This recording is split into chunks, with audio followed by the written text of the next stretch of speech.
Hi there, welcome to third video of UI UX design course.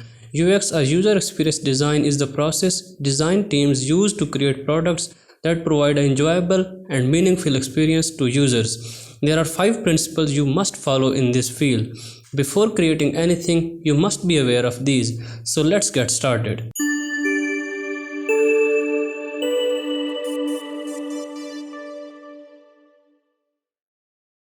Number 1 principle is user.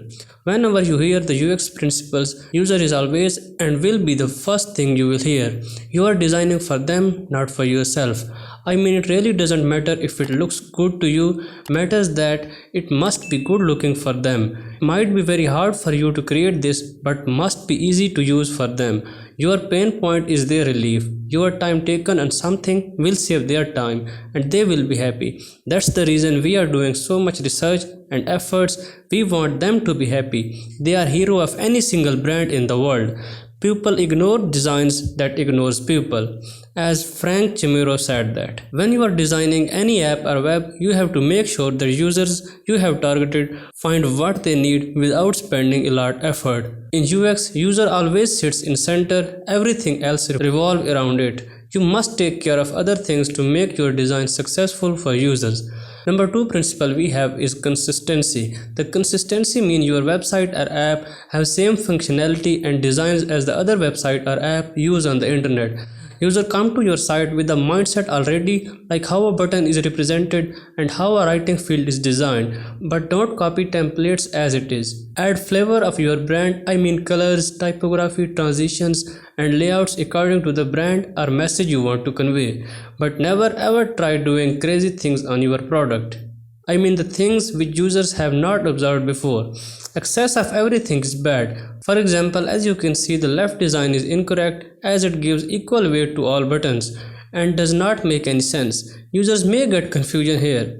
Design on the right hand side makes sense because that's the way UX designer design and your users see on other side. On number 3 we have hierarchy. Hierarchy is extremely important and if you ignore, trust me, it will create a lot of problems for you. I just like many others used to ignore this before, but I faced many issues. Later I went through this principle and got my problem solved. Hierarchy is creating sitemap of your web before doing anything. As you can see, it has everything your site will have. I mean content to functionality. Sitemap is about pages, like if you click this button, it will navigate to this page. Its benefit is that it basically sort out things for you and most importantly for your users. They can navigate to your website without any hurdle. This creates a seamless experience for them. Definition of a good product is that the one having invisible hierarchy. Number 4 principle we have is accessibility. Accessibility means everyone can use your app. Accessibility is often described for the people with some disabilities, such as people with one hand, deaf people, color blindness, or something else. While designing a product, you must care about such factors. These may seem not much audience to you, but it is. Targeting that kind of audience will not only help a large number of audience with disabilities, but also normal people. People may be in different kind of environment where they can get benefit from these options for disabled people.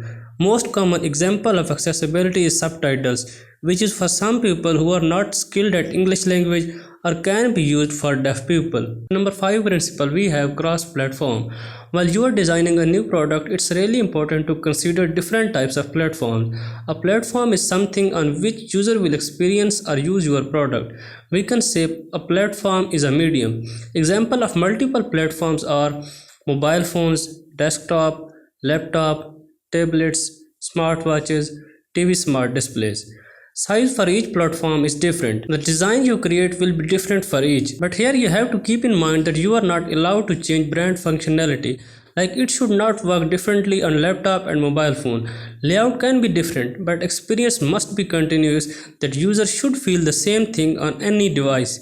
Example I would give is YouTube. Just like how it's performed while on desktop and how on a mobile phone. Design is different, but experience is same. Have you ever tried it on smartwatch? Its experience is still same. That's power of UX.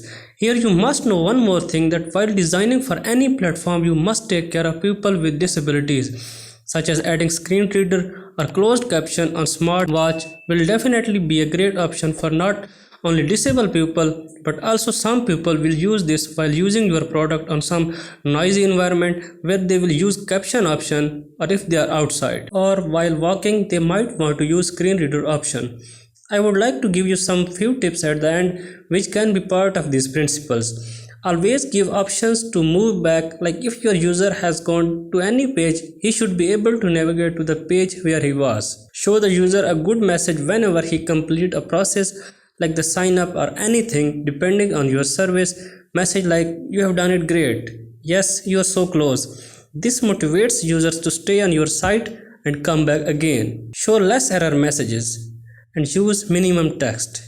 That's it for today's video. In the next video, I will be explaining the complete process of UX design, and later on we will follow this process to create an app. So I will see you in my next video. Thank you very much.